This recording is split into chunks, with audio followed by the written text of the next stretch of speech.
Unsolved Mystery, the questionable murder of Jonathan Cruz, true crime documentary. Jonathan Cruz had always been a man of routine. Every morning, he would leave his apartment at precisely 7:45 a.m., and every night, at exactly 11:30 p.m., the lights in his flat would flicker off. That night, though, the lights never went out.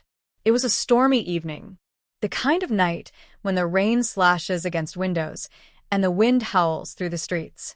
Jonathan sat in his usual spot, a worn-out armchair near the window, staring blankly at his untouched coffee. He hadn't felt the same for days. Something was off, but he couldn't place it. His apartment felt colder, more distant. He turned to check the clock on the wall. 11:29 p.m. Almost time. Just then the phone rang. The harsh sound pierced the silence of the room. He froze. The sound of the ringing echoed like a distant alarm, yet it felt too close, too personal. He glanced at the screen. No caller ID. With a shaky hand, Jonathan answered. Hello. Static. A crackling noise. Then, a voice low and distorted. Don't look outside. His breath caught. The line went dead. His heart raced, his mind spun. Was it a prank? He rose from his chair, his feet heavy on the cold floor. Slowly, cautiously, he walked to the window. The rain blurred his vision, but something caught his eye. Movement. A shadow darted across the street. Quick, purposeful. Jonathan's pulse quickened. His gaze locked on the figure, tall, with a dark coat, its silhouette barely visible in the rain. Was it a person? Or something else? He stepped back from the window. His thoughts scrambled. Should he call the police? Should he leave? The phone rang again. This time, no hesitation. He answered, but there was no voice. Only breathing. Loud. Erratic. It seemed to grow closer, coming from the other side of the room. Jonathan spun around. His heart thudded against his chest. The door. The handle was turning. He barely had time to react. The door slammed open. A figure stepped inside, soaked and dripping. Jonathan gasped. It wasn't a stranger. It was someone he knew. Jonathan's throat tightened. He couldn't breathe. The figure stood in the doorway, silhouetted by the dim light from the hallway. It was David, his best friend. But something was wrong. David's clothes were drenched, his hair matted to his forehead. His eyes were wide, unblinking, and hollow. He wasn't smiling. Jonathan took a cautious step back. David, what's going on? David didn't speak. Instead, he stepped forward, his movement stiff, almost mechanical. Jonathan's chest tightened with unease. Why wasn't he saying anything? David's lips trembled, but no words came out. Then, without warning, he reached into his coat pocket. Jonathan flinched, every muscle in his body coiled. But David didn't pull out a weapon. He pulled out a crumpled piece of paper. He held it out, trembling, as if he couldn't control his hands. Jonathan took it. His fingers brushed against David's, cold and clammy. He unfolded the paper. A single line was scrawled on it, in a hurried, frantic hand. Asterisk, it wasn't me, John. It was never me. Asterisk. Jonathan's breath caught in his throat. The room seemed to spin. The weight of the words hit him like a brick. David, what are you talking about? David's eyes flickered, then his voice broke through the silence. Jonathan, you have to believe me.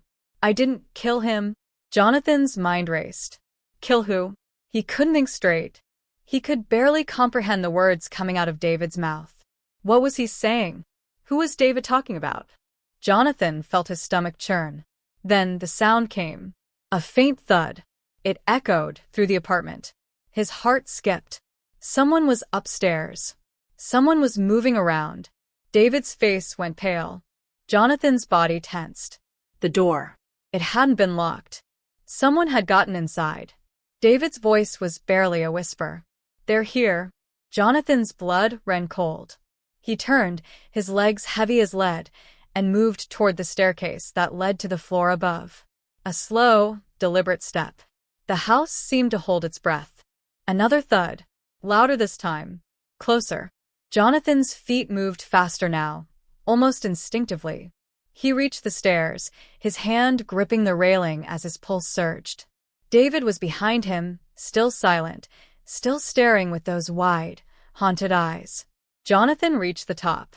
He looked down the dark hallway. The door to the bedroom was ajar. He could see something, a shadow, shifting just beyond the threshold. He took a step forward. His breath came in shallow gasps. What was it? What was waiting for him in that room? He stepped closer, his heart pounding. Then the door creaked open ever so slightly. And there, in the dim light, he saw it. The figure, standing perfectly still. It was Jonathan. But not the Jonathan he knew. This Jonathan was dead. The room seemed to freeze. Jonathan's body went numb. He couldn't move. The figure in front of him, it looked like him. But it wasn't. It was standing perfectly still, its back to him.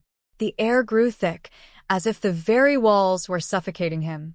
David's breath came in ragged gasps behind him. He wanted to say something, but no words came. Jonathan's eyes were locked on the figure. The uncanny resemblance was enough to make his blood run cold.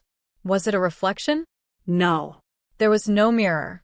It was standing in the middle of the room, wearing the same clothes Jonathan had worn earlier that evening. The same coat, the same shoes. But the posture, the way the figure stood, it was wrong. His skin crawled as he took a tentative step forward. David remained behind, barely making a sound, just watching. Jonathan's footsteps were soft against the carpet, but in the silence, they felt deafening.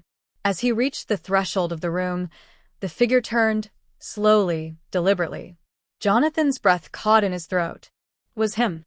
Or at least, it looked like him. But the eyes, those weren't his eyes.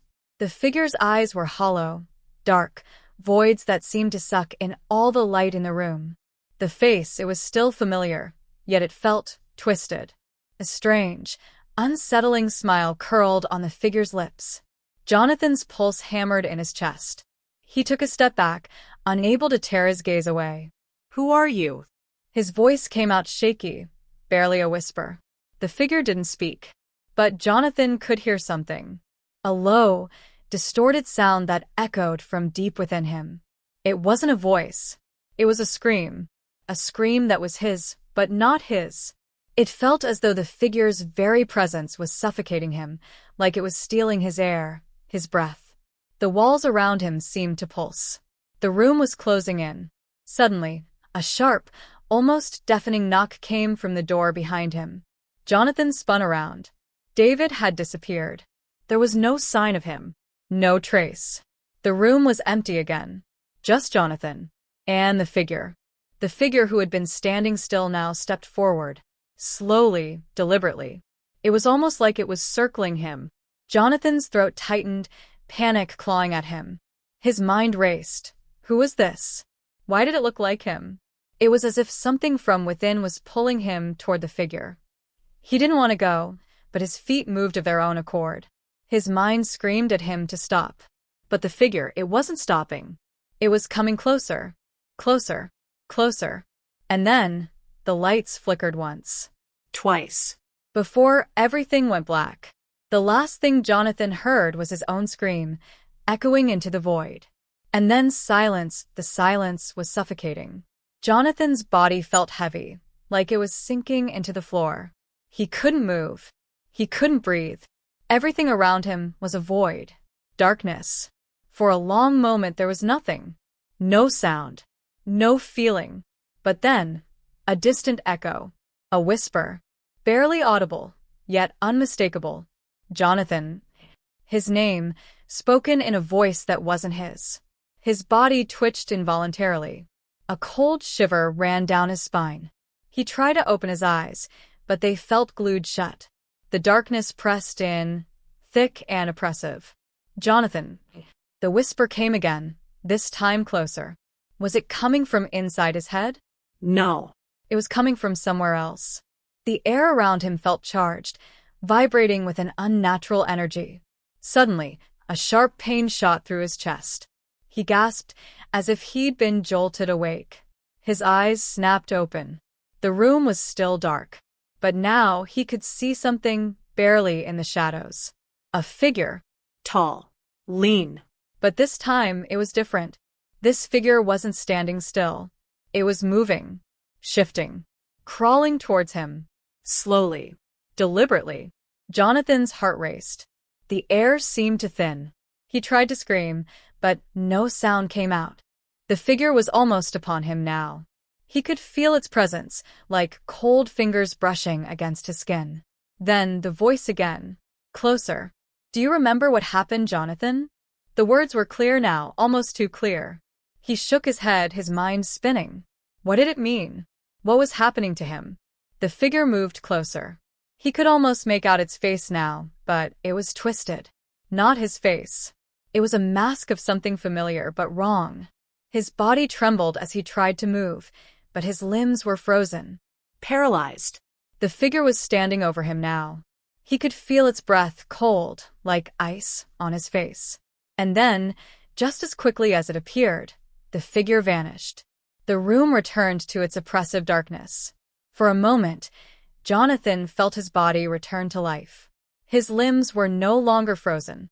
He scrambled to sit up, gasping for air, trying to make sense of what had just happened. His heart thudded in his chest. The room was eerily quiet again. No whispers. No figures. Nothing. But something had changed. Something was wrong. Jonathan's gaze shot to the corner of the room, where the shadow had been moments ago. There was something there now. A small object. A piece of paper. He felt compelled to go to it. His feet moved against his will, and before he knew it, he was standing over the paper. He knelt down, his fingers trembling as he reached for it. It was the same crumpled note David had given him earlier. The one that read, *, it wasn't me, John. It was never me, *. But this time, the handwriting was different. It wasn't David's. Jonathan stared at the paper in disbelief. The new message was scrawled hastily, as if written in a hurry. *, you're next. *. His blood ran cold. The lights flickered again. He looked up. The room was empty. But for the first time that night, Jonathan knew. He wasn't alone. Jonathan's breath quickened. His body shook, though the air was still cold. The words on the paper burned in his mind. *, you're next. *. But who was next? His hand trembled as he clutched the note. He couldn't stop looking at it, as if the message itself were alive, taunting him. The lights flickered once more. A shadow crossed the room, too quick for him to fully register. He snapped his head around. Nothing. Just the dark, empty apartment. He swallowed hard. His heartbeat echoed in his ears. He needed to leave, but he couldn't bring himself to move. The air seemed thick, like a heavy fog that wrapped around him, pressing down on his chest. A sound. A scrape. Faint, but unmistakable. From behind, Jonathan spun around. The bedroom door, once ajar, was now closed. A soft creak came from the other side. His eyes locked on it. He wanted to scream, but his throat was tight, as if something invisible was choking him. Another scrape, louder this time. The door. It was moving, shaking, as if something was trying to push through from the other side. Jonathan stood frozen, paralyzed by fear. Was it David? Was it the figure? His legs finally moved, almost without his control, carrying him toward the door. Each step felt like it took an eternity. His hand reached for the doorknob. It was cold. So cold. He twisted it. The door creaked open, but there was no one there. Only darkness. His breath caught in his throat. The air was colder now. The silence was suffocating. He stepped inside, the floorboards creaking under his weight. And then, in the corner of the room, he saw it. A shape. Something or someone slumped in the corner. A body. Jonathan's pulse surged, his stomach lurching. It looked like a person, but it was contorted, unnatural. And there, lying motionless, was David. His best friend. But something was wrong. David's eyes were wide open, staring blankly at the ceiling. The skin around his neck was pale, almost ashen. Jonathan's hand flew to his mouth, stifling a gasp. No. This couldn't be happening. But there, in the stillness, was the undeniable truth. David was dead. A sudden sound made Jonathan jump. The floorboard beneath him creaked. Slowly, agonizingly slow, he turned. A figure stood in the doorway. It was him. Jonathan. No. Not him. Not his reflection. The figure was the same as the one he had seen before. The one in the bedroom. But now it was closer. Much closer. Its eyes, those empty, dark eyes, locked onto his. Jonathan's heart skipped. And then the figure spoke. It was his voice. But twisted. Asterisk, you're next, Jonathan. You'll never escape. Asterisk. The words made his skin crawl, as if they were crawling under it. The figure stepped forward. Jonathan backed away, his heart hammering in his chest. It moved faster now, closing the distance between them with unnatural speed. Jonathan spun around, desperate for an escape. But there was nowhere to run. The walls seemed to close in around him. He reached for the door, but it slammed shut on its own. The windows, locked. The darkness was swallowing him whole. Suddenly, the lights flickered one last time, then went out completely. The room was plunged into utter darkness. Jonathan could hear his own breath, rapid and shallow, as he fumbled around, desperate for some way out. But then he felt it. A hand. Cold. Firm. Gripping his shoulder. His body froze. The last thing he heard was that distorted, mocking voice. Asterisk, you're next. Asterisk. The darkness was suffocating. Jonathan's mind spun, his thoughts a blur of panic and confusion. His heart pounded in his chest, but the hand, cold, unyielding, remained on his shoulder. He couldn't escape. His body refused to move. His breath came in ragged gasps, each one louder than the last. The room seemed to close in on him, the walls pressing against his ribs, his very breath trapped in the void. And then, just as suddenly as it had begun, the hand released him. He stumbled back, nearly falling over. He blinked, trying to adjust to the darkness, but it seemed to stretch on forever.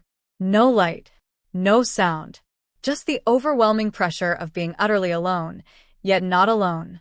His pulse raced, every instinct screaming at him to run, to flee. But where? There was nowhere to go. The air was heavy with a chilling presence, thick with something he couldn't explain. He tried to gather his thoughts, but they kept slipping away, like sand through his fingers. Asterisk, who? Asterisk. He wanted to scream, to demand answers, but his voice was choked off, caught in his throat. Was it the figure? The one who looked like him? What did it want?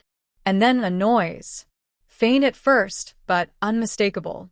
The soft, shuffling sound of footsteps. Coming closer. Jonathan's breath hitched. The sound grew louder. Closer. His eyes darted to the doorway.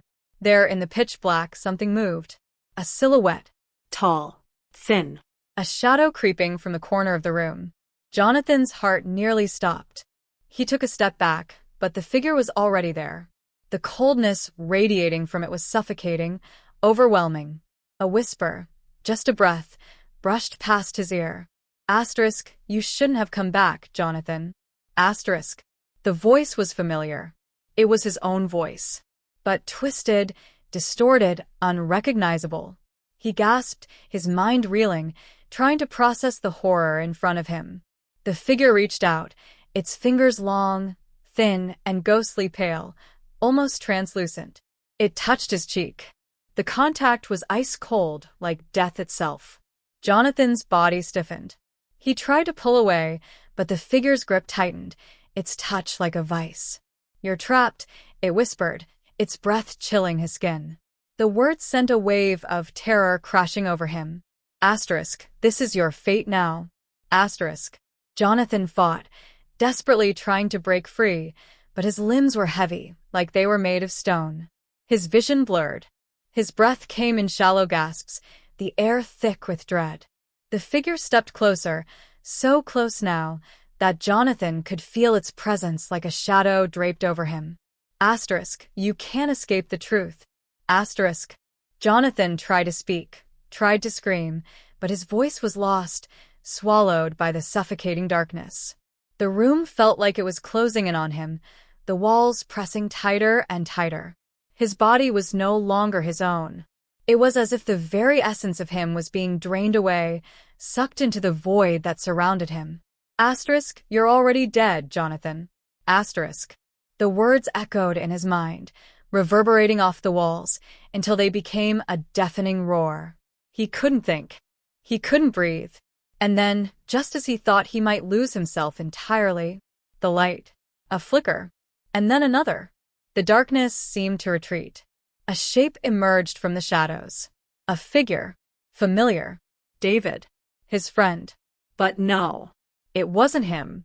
It couldn't be. David's lifeless eyes stared back at him, empty, hollow. The truth hit Jonathan like a slap to the face. He had never escaped. He was never meant to. The figure, now wearing David's face, stepped closer. Asterisk, welcome to the end, Jonathan. Asterisk. And in that moment, Jonathan realized with sickening clarity. He was never meant to leave the apartment. He had been trapped here all along. And then, the air was suffocating. Jonathan's pulse thundered in his ears, but no sound escaped. The darkness swirled around him like a storm, churning with cold, biting terror. The figure, David's face, but wrong, stepped closer. Its eyes were hollow, lifeless, as if they had witnessed things no one should ever see.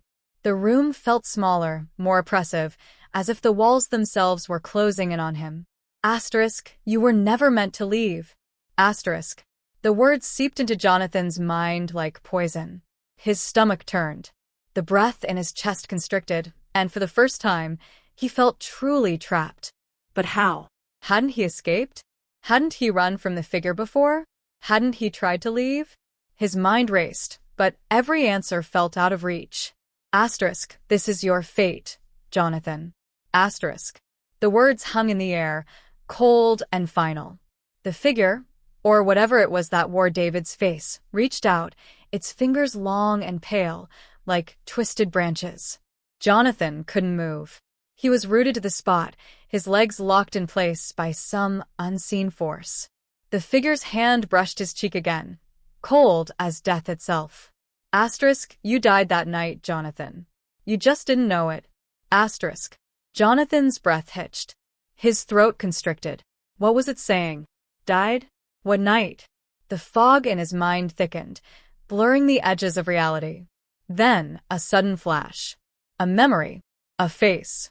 A scream. The crash. The accident. His heart stopped.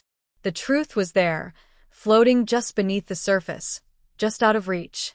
The figure's lips curled into an eerie smile, the same twisted grin from before. Asterisk, you don't remember, do you? How it happened? Why you're here? Asterisk. Jonathan's mind churned with fragmented memories. He saw it now, the twisted wreck of his car, the blood on the pavement, the harsh, shrill sound of metal scraping against metal, the blinding lights, the feeling of the world spinning out of control, the cold rush of darkness. Asterisk, you died in that crash, Jonathan. Asterisk. The words twisted inside his skull. Asterisk, but you didn't leave. You're still here. Trapped. Forever. Asterisk. Jonathan felt the weight of those words. His body went cold. The room seemed to blur. The figure moved closer, its eyes never leaving his. Asterisk, the accident wasn't just a car crash, Jonathan. It was the beginning of your curse. Asterisk. Jonathan could feel his legs trembling, but they wouldn't move. His body felt like it was sinking into the floor, as if the earth beneath him was swallowing him whole. Asterisk, it was always meant to be like this. Asterisk. The figure's voice was calm, but there was a darkness beneath it. A deep, chilling knowledge. Jonathan tried to speak, to scream, but the words wouldn't come. The weight of the truth pressed down on him. Asterisk, you're dead. You never left. And you never will. Asterisk. The figure stepped even closer, until it was inches from Jonathan's face. Asterisk, this is your hell, Jonathan. Welcome to the end. Asterisk. And in that moment, everything went black again. The last thing he felt was a cold, suffocating grip tightening around his chest, as if the very essence of him was being consumed. And then, silence. No light, no sound, just the endless, suffocating void. Jonathan was no longer sure if he was even alive anymore, or if he ever had been. All that remained was the cold, the darkness, and the quiet hum of eternity. Trapped. For what felt like an eternity, there was only darkness. No sound. No light. Jonathan's body was numb, his mind adrift in an endless void. Time had no meaning here. It was as if he had fallen into a place beyond the reach of time, suspended in a void where nothing existed but his own fractured consciousness. He couldn't remember how long he had been trapped here. Was it minutes? Hours? Days? Or was it longer? But just as the weight of isolation began to crush him, something shifted. A faint noise. A whisper. Barely audible, like the flutter of wings in the distance. Jonathan. His name echoed through the void, sending a shiver through him. He could feel it, a presence. Someone was there. But who? The whisper came again, closer this time. Jonathan. He strained against the darkness, trying to reach the source of the voice, but his body remained motionless, as though it were locked in place, anchored to the cold, empty space around him. And then, the darkness began to crack. A sliver of light pierced through, faint but undeniable. It grew, widening, as if some unseen force were pushing against the suffocating blackness. The light was cold, pale, and distant, but it was there. Jonathan felt a sudden surge of hope. Was this an escape? Was it finally a way out? The whisper came again, clearer now, the voice unmistakable. Jonathan, it's not over. You can't leave yet.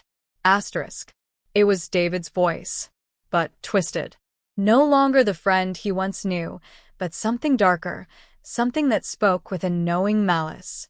The light pulsed, and with it came an overwhelming sense of dread. Jonathan tried to move, to scream, but his body refused to respond. You thought you could escape. The voice laughed, low and hollow. You were never meant to. This place, it's your prison now. And it always will be. Jonathan's mind reeled, trying to piece together the fragments of the nightmare that had become his existence. The crash. The figure. The endless darkness. He had died. He had died that night, but somehow, this was where he had ended up. Trapped in a space that existed outside of time. A place between life and death, where the lost and forgotten lingered forever. This is your punishment, the voice continued, its tone dripping with malice. You thought you could outrun the truth. But the truth, it always finds you. The light before him flickered, and Jonathan's heart skipped a beat as the figure emerged from the shadows. It wasn't David anymore. It was him. Jonathan. But it wasn't the Jonathan he remembered. It was a twisted version of himself, contorted and deformed, its face pale and hollow. The eyes were empty voids, devoid of all emotion, yet full of something far worse. You are me now, the figure whispered. We are one. Trapped in this place, together. Jonathan's body trembled in fear, the reality of his fate sinking in. This wasn't just an endless nightmare. This was his existence now. Forever. There was no escape. The figure's eyes locked onto his, and Jonathan felt something cold, something ancient, stir within him. It was as if the darkness was a part of him now, as if the place itself had become his prison. He tried to scream, but no sound escaped.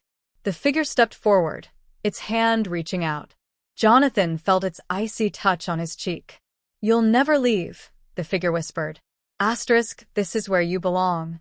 The cold spread through Jonathan's body, and with it came a sense of finality. He understood now. The crash. The death. The endless darkness. It had all been leading to this. A fate he could never escape. And as the figure's grip tightened around his throat, he realized, with horrifying clarity, there was no end, no escape, no redemption, just endless darkness. And the void. The grip around Jonathan's throat tightened, cold as ice, suffocating. His chest ached, but no air came. His lungs burned, and yet there was no sound. The void seemed to swallow everything, Every thought, every feeling, every last breath. His body was suspended in the crushing grip of that unfeeling hand, and he felt the edges of himself start to fray, like a thread unraveling. The darkness, it wasn't just around him. It was inside him. It seeped through his veins, cold and oppressive, until it felt like the very marrow of his bones had turned to ice. No escape. The words echoed in his mind. No escape. He wasn't sure if he was still alive or already gone, but it didn't matter. Nothing mattered anymore. Time had lost all meaning. His mind felt like it was being pulled in every direction at once, spinning, unraveling, falling into a pit that had no bottom. Asterisk, do you see it now? Asterisk, the voice, the twisted, distorted version of himself, whispered again, its words sharp like needles. Asterisk, this is your eternity. The truth you tried to run from. The truth you'll never escape. Asterisk. Jonathan's vision began to blur. He wanted to scream, but it was as if his voice had been stolen. His mouth moved, but no sound escaped. The figure's face, his own face, loomed in front of him, its hollow eyes dark and unforgiving. Asterisk, you're already dead, Jonathan. And you've always been dead. Asterisk. Jonathan's heart stuttered, a desperate pulse of recognition striking him. His fingers twitched, his body shaking with the weight of the realization. The crash. It had all started with that moment. The twisted metal, the shattered glass, the feeling of falling, and then nothing. But it wasn't just an accident. It wasn't just a random collision. The truth hit him like a thunderclap. The darkness wasn't just a place. It was a consequence. The figure in front of him, his twisted reflection, grinned, as though it knew exactly what he had just realized. Asterisk, you thought you were going to wake up. Didn't you? Asterisk, it said, its voice low and mocking. Asterisk, you thought it was a nightmare you could escape from. But you never woke up. You never left. You were dead from the moment it happened. Asterisk. Jonathan felt the ground shift beneath him, as if the very foundations of the world were breaking apart. He couldn't understand. He had felt alive, hadn't he? The crash. The pain. The confusion. The escape. It all had been real. But this was something else. A deeper, more horrific truth began to bleed into his thoughts. He was caught in a loop. He had died that night in the crash, yes. But somehow, some twisted force had kept him here. In this place. A place between life and death, where the dead were condemned to relive their final moments over and over, unable to break free. Asterisk, do you understand now, Jonathan? Asterisk, the figure sneered. Asterisk, this is your punishment. You can never leave. Not in this life. Not in the next. Asterisk. The darkness pressed closer, suffocating him, and Jonathan felt himself sinking deeper into it, like a weight dragging him into an abyss. Asterisk, you're here. With me. Forever. Asterisk. The figure's grip on his throat loosened for a moment, but not out of mercy. Instead, the figure stepped back, and the room around Jonathan began to shift, morphing, twisting like it was alive, a living, breathing nightmare. The walls stretched, bent, and warped. The edges of the room flickered, in and out of existence. For a brief moment, Jonathan thought he saw the apartment, the place where it had all begun. The same worn couch, the cracked coffee table, his own reflection in the dusty mirror. But then it vanished. The space was no longer a room. It was a labyrinth. Twisting corridors. Empty rooms. Shadows lurking at the corners. The oppressive darkness closed in once more. Jonathan stumbled, his legs unsteady. It's all you'll ever know, the figure's voice echoed, distant and yet somehow too close. Asterisk, the endless loop. The endless darkness. And me. Forever. Forever. Asterisk. His heart raced in panic. The realization settled over him like a death sentence. He wasn't just a prisoner of the darkness. He was the architect of his own damnation. Every turn, every corner, every shadow was his own creation. Every loop, every false escape. Every time he tried to break free, the labyrinth would return him to the same place, the same void. No matter how many times he ran, he'd always be drawn back to the moment of the crash. The death. The figure, his twisted reflection, was always there, waiting, watching, knowing. Jonathan was never going to wake up. This was it. This was his eternity. And as the walls of the labyrinth closed in, as the shadows crept ever closer, Jonathan realized with cold clarity. He would be trapped here. Forever. Just like the others. Lost. Forgotten. And cursed to relive the nightmare for all eternity. The walls of the labyrinth seemed to pulse with a life of their own, breathing in and out like a living thing. Jonathan's feet moved instinctively, though they felt as though they were sinking into the floor with every step. The labyrinth wasn't just a maze. It was a prison. A trap. He had tried to understand it before, but now he could feel its true nature pressing against him. Its hunger, its malice. It wanted him here. It had always wanted him here. The figure, his twisted reflection, was still behind him, its presence a constant shadow, lingering just out of reach, but always there. Asterisk, you can't escape me. Asterisk, the voice echoed from every corner of the labyrinth, every whisper a sharp blade that cut through the silence. Jonathan's heart hammered in his chest. He kept running, his legs burning, but the labyrinth twisted before him, changing, reshaping itself like a monster hungry for his fear. Asterisk, you'll never find the way out. Asterisk, the voice continued, now so close it seemed to come from inside his head. Asterisk, this is your fate. You belong here with me. Forever. Asterisk. But something inside Jonathan snapped. Something in him rejected it. His hands clenched into fists, nails digging into his palms until the pain became real, a pain that reminded him that he was still here. Still alive? No. He was dead. He had to be. But the pain he felt, he could feel it. He could still feel. What was this place? The realization hit him like a cold gust of wind. He was trapped in his own mind. This labyrinth, the shifting walls, the whispers, it wasn't some external punishment. It was his own creation. A place where his own guilt, his own fear, and his unrelenting regret had twisted into something far darker. And that twisted reflection, that asterisk was him. The part of him that had never accepted his death. The part of him that had kept trying to escape, even after the crash, even after the moment he should have let go. He had never truly accepted that it was over. Let me out, Jonathan whispered to himself, the words escaping his lips before he realized it. His voice was weak, trembling, but it felt right. He had to accept it, to surrender. But the darkness around him didn't let up. The labyrinth twisted again, as if mocking his revelation. A soft giggle echoed from the shadows, and Jonathan's breath caught. Asterisk, you're still trying to run? Asterisk. The voice was dripping with contempt, but it was also familiar. It was his voice. His guilt. The twisted reflection was closer now, its form emerging from the shadows with an unnatural, jerking motion. Its face stretched into a grin that shouldn't have existed, but it did. It was him. But it was everything he feared. Everything he knew was true about himself, but never wanted to admit. The crash. The death. The abandonment.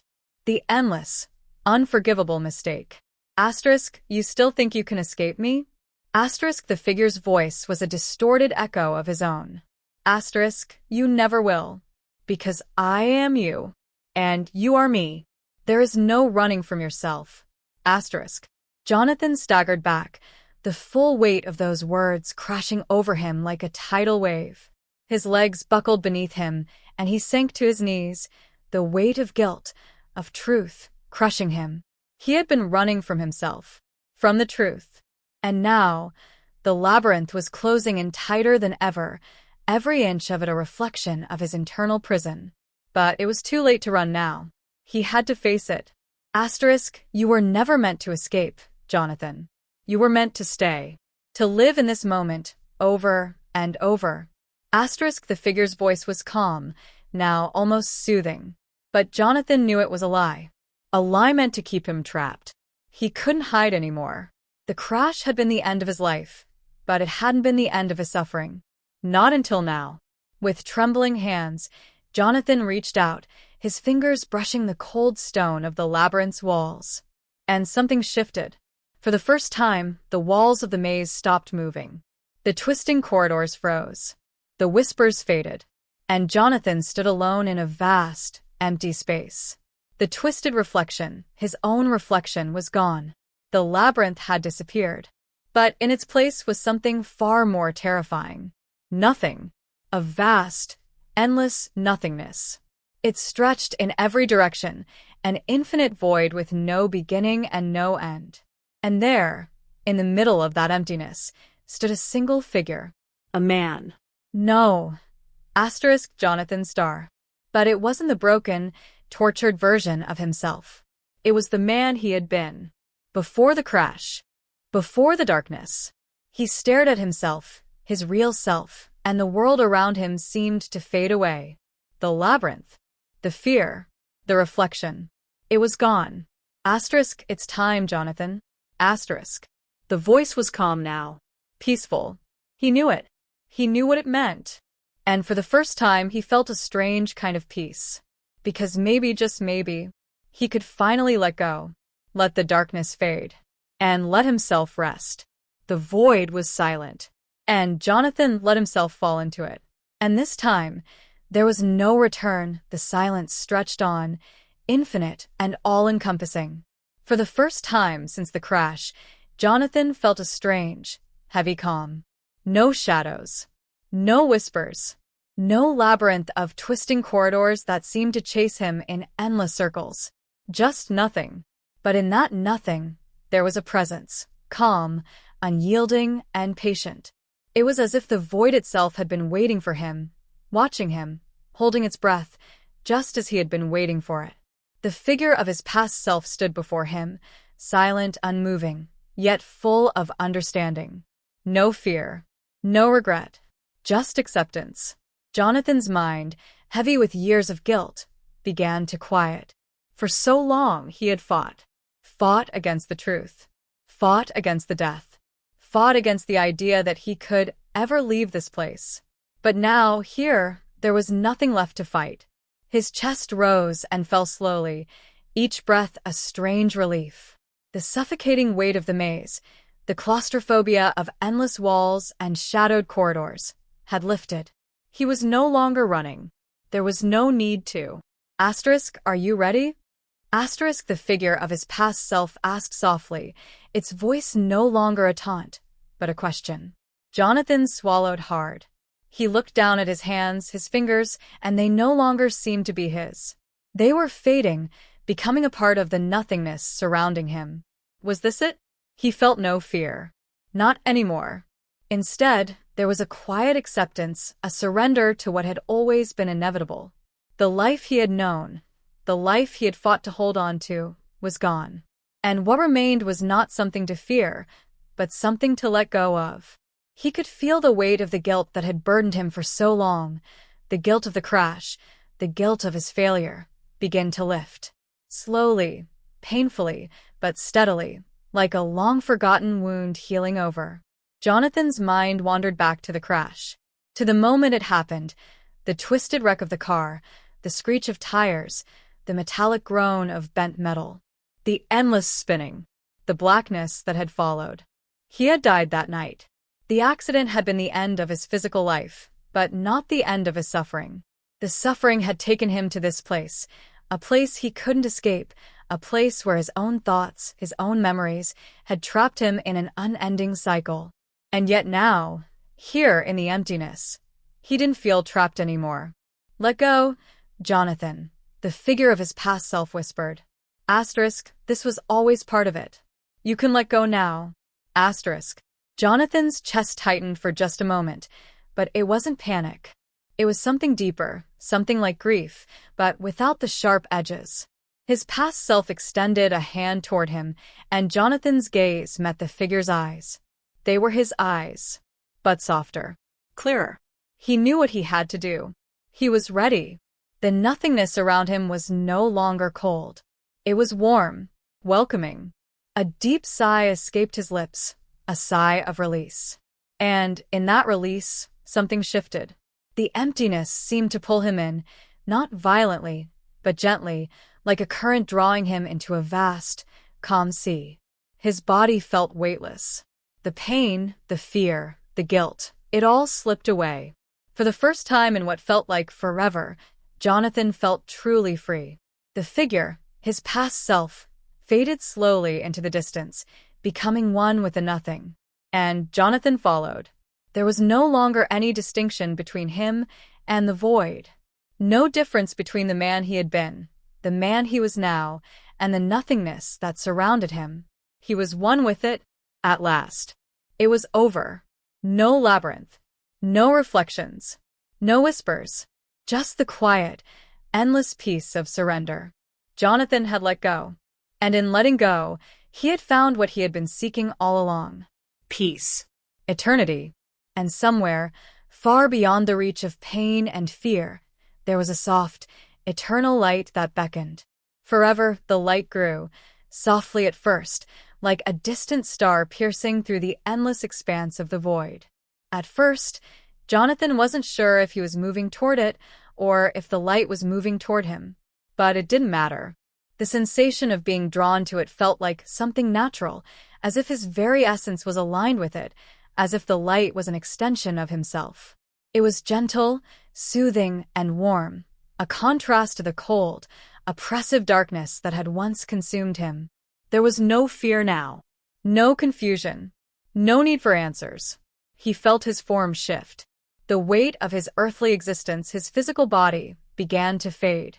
There was no pain, no struggle, just an undeniable pull toward something beyond. The light grew brighter, but it didn't hurt his eyes. It felt right, as though it was the natural conclusion to everything he had experienced. And with that pull, Jonathan realized he wasn't alone.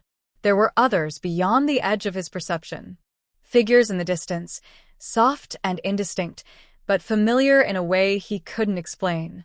He had no names for them, no faces, but they felt like part of him, like souls, long lost but now reunited in this strange, peaceful expanse. The light around him shifted into a soft glow, a gentle luminescence that seemed to touch the very fabric of the void, illuminating it without harshness. Jonathan didn't fight it. There was no need. He was no longer bound by time, by pain, by the labyrinth of regret that had once consumed him. He was the light, and the light was him. A deep sense of understanding washed over him.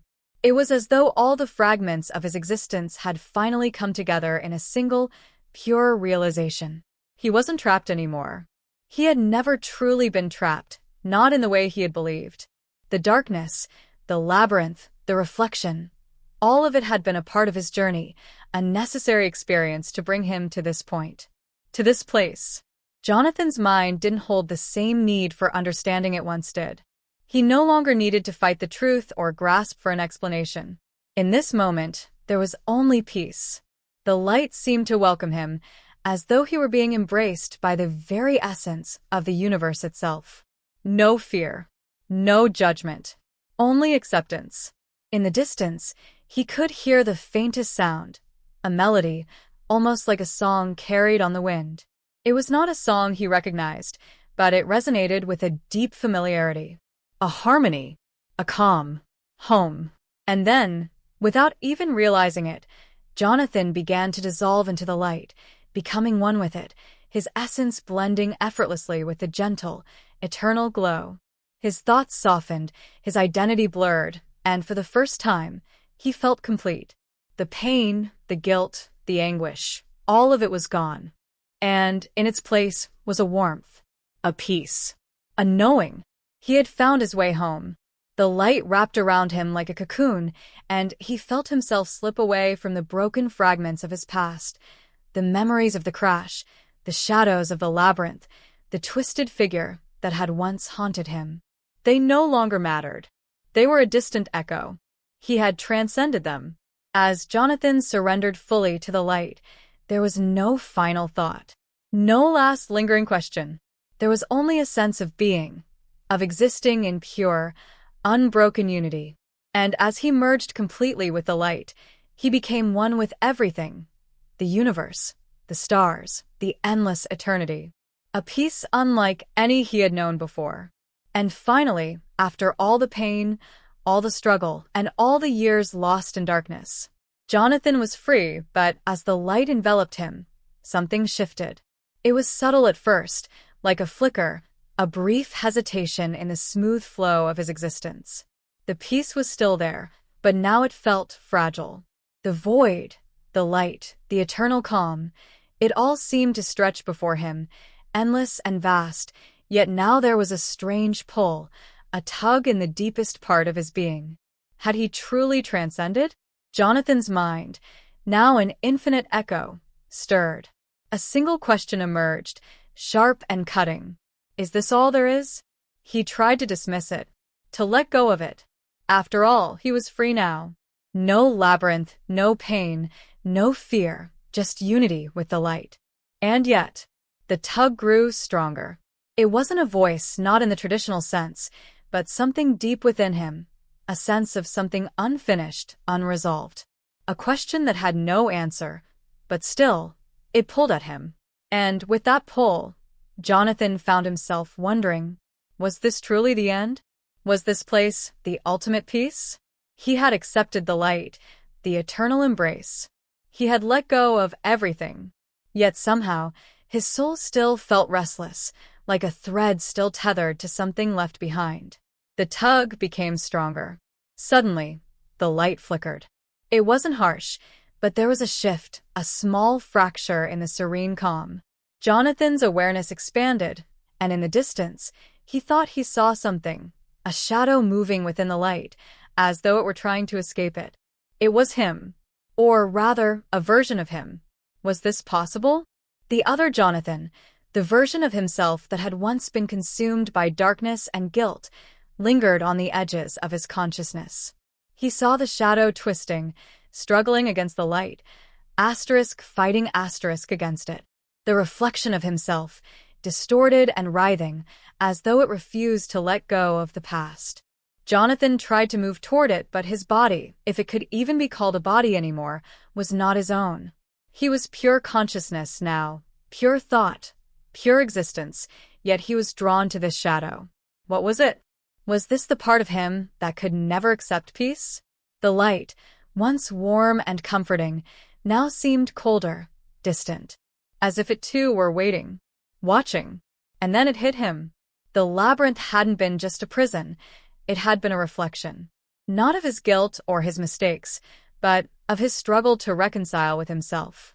His inability to fully let go of the past, his fear of what lay beyond the darkness. The shadow, the other version of himself, was the part of him that couldn't forgive. The part of him that was still trapped in time, still locked in the cycle of pain and regret. That part of him had never truly died. Jonathan could feel it, deep within the heart of the light. It was as if he had just awoken to the realization that the light had not consumed the shadow. It had only merged with it. Both were part of him. One could not exist without the other. The light flickered again, and Jonathan felt a deep, ancient pull, asterisk the past calling to him star. The parts of himself he had left behind, the trauma, the unresolved guilt, it was all still there, trapped beneath the surface. He had not yet forgiven himself. The thought was jarring. And yet, Jonathan knew it was the final piece of the puzzle. He had been running from himself, from the darker parts of his soul, thinking that escape was the answer. But now, in this place between light and shadow, between peace and unrest, he understood. To truly be free, he had to embrace both parts of himself. The shadow that twisted in the distance was not his enemy. It was his companion, the reflection of everything he had tried to bury, the dark truth he had been too afraid to face. But now it was all coming together. The light and the shadow were one, bound by the same soul, the same fate. Jonathan's mind, now free from the labyrinth, slowly turned toward the shadow. He didn't need to fight it. He didn't need to run anymore. The struggle had never been with the darkness around him. It had always been with the darkness within. He took a step forward, no longer afraid, no longer trembling. And then the shadow stopped fighting. For the first time, it stood still, its writhing ceasing, as though it was finally at rest. Jonathan felt the light grow warmer again, but this time, it was different. The warmth wasn't just around him, it was inside him. It was a part of him, a reflection of everything he had ever been and everything he could become. And with that, he realized, the light had never been about escaping the darkness. It was about embracing it. Only then could he truly find peace. In that understanding, the shadow began to dissolve, merging with the light, becoming one, just as he had always been meant to be. Jonathan didn't need to ask what came next. He didn't need to know. For now, he was whole. And in that unity, he let go. Fully. Completely. And the light, now truly all-encompassing, welcomed him home. Forever. The warmth of the light intensified, but now it felt different. No longer simply a comforting embrace, but an all-encompassing presence that stirred deep within him. It was as though his very essence had become the light. No longer a reflection of his former self, no longer trapped between shadows and light, but one with both. A singular being at peace. Whole. Complete. And yet, something profound lingered within the depths of his soul, a whisper, faint and distant. A calling, not of fear or regret, but a pull to move forward, to continue, to evolve beyond even this place. The light stretched outward, expanding beyond what Jonathan could comprehend, yet he didn't feel lost. The sense of knowing, of belonging, wrapped around him like an old friend, guiding him with a certainty he had never known before. This was not an end. This was the beginning. The light, which had been so constant, so familiar, suddenly shifted. It wasn't a sudden jolt, but a subtle transformation that Jonathan felt in every fiber of his being. He wasn't just existing within the light anymore, he was becoming the light. And with that transformation came a sudden, powerful sense of purpose.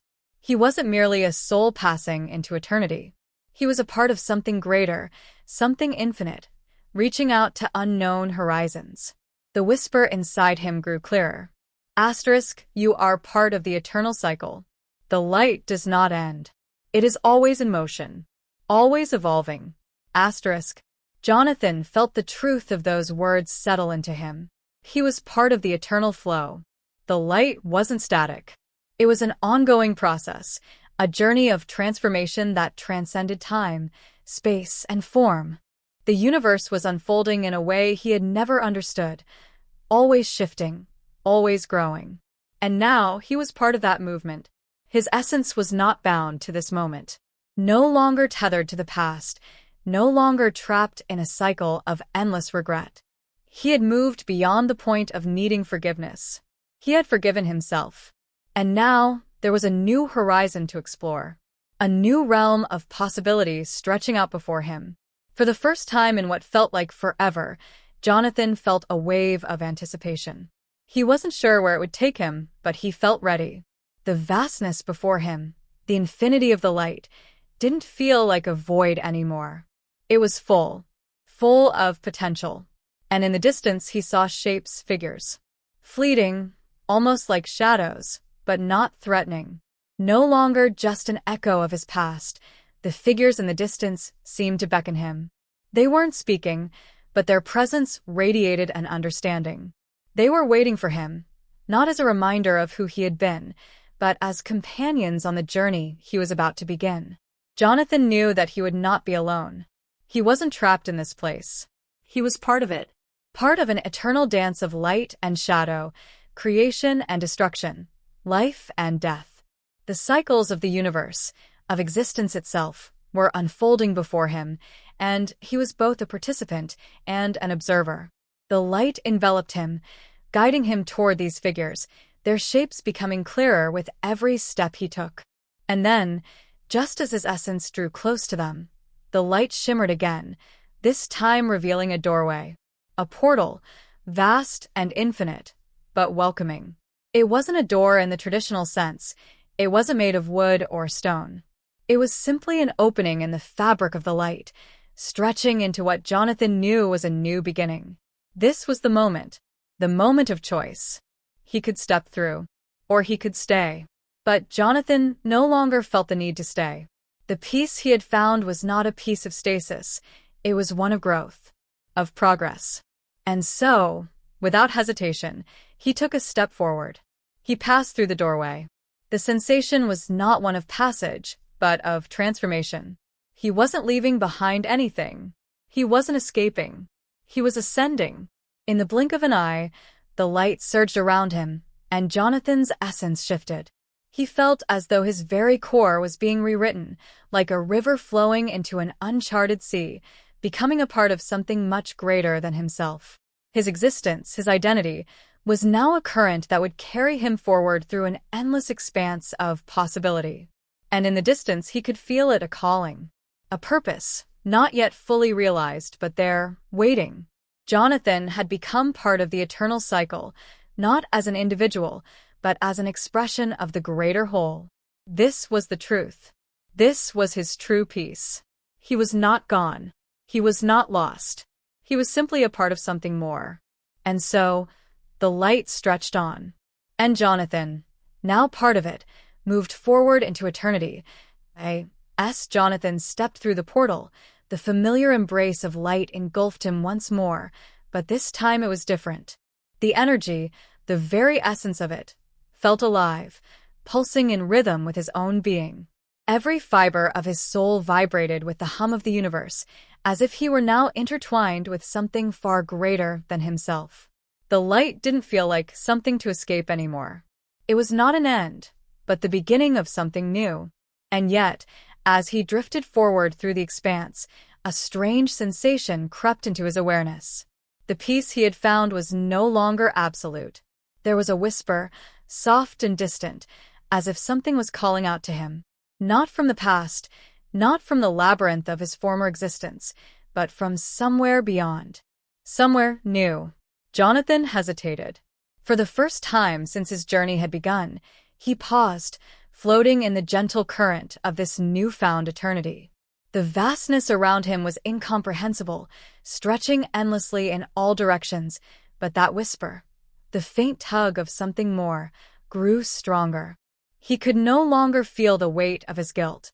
The shadows that had once haunted him were gone, dissipated by the light and his own acceptance. But now, in this new form, in this state of oneness, he realized there was still something undefined. A piece of the puzzle left unfinished. And then, the whisper became a voice. Jonathan, you have not yet seen what lies ahead, The voice was familiar, yet strange, laced with both warmth and an echo of something old. Something he couldn't quite place. Before he could think to respond, the light shimmered around him, and the path ahead began to materialize. It wasn't a path he recognized, yet it felt inevitable, as if it had always been there, waiting for him. He wasn't alone.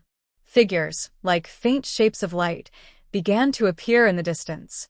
They seemed to be walking with him, guiding him, as if they, too, were part of this unfolding journey. His past self, those broken fragments of him, didn't vanish. They had transformed, integrated into this new existence. The question he had once feared, the question that had haunted him in the labyrinth, now seemed to have no answer. What came next? Now, he knew. The journey was far from over. The universe wasn't a place to escape from. It was a place to continue, to learn and to evolve. The light shifted again, and Jonathan, now unburdened by the weight of his former life, took his first step forward. A step into forever. Forever. As Jonathan moved forward, the light around him deepened, shifting like an ocean that rippled with unseen currents. There was no turning back now, no question left unanswered. He had stepped into the unknown, embracing the vastness of this new existence. The space around him was endless, but it no longer felt empty. It was filled with possibilities. Each step he took seemed to open a new realm, a new horizon. The light pulsed gently, guiding him with a warmth that transcended any sense of time or place. He had long since lost the notion of days or years. Here, in this endless expanse, only being mattered, only existing. As he continued, the distant shapes, the figures that had appeared alongside him, grew clearer. They were not distant memories, nor ghosts of the past, but beings of light, each radiating with their own quiet brilliance. They didn't speak. They didn't need to. Their presence was all that was required. Jonathan could feel the connection, felt it deep in his soul. They were not strangers. They were a part of him, and he of them. It wasn't just the light that enveloped him now. It was everything. The very fabric of existence. The rhythm of the universe. The cycle of life and death. Light and dark. All of it swirled in a harmonious dance that made him feel both infinitesimally small and part of something boundless at the same time. For the first time, Jonathan understood what true peace was. It wasn't the absence of conflict or the evasion of darkness. It wasn't about finding a final destination. It was about the continuity of existence, the endless unfolding of life, the ever-present flow of energy, creation, and renewal. The whispers faded. The tug of unfinished business was no more. All was as it should be. Jonathan stood in the center of it all, the light and the darkness intertwined in perfect harmony. He was no longer afraid, no longer searching, no longer lost. He was home. And in that moment, as the light enveloped him fully, he let go. He surrendered. And it was enough.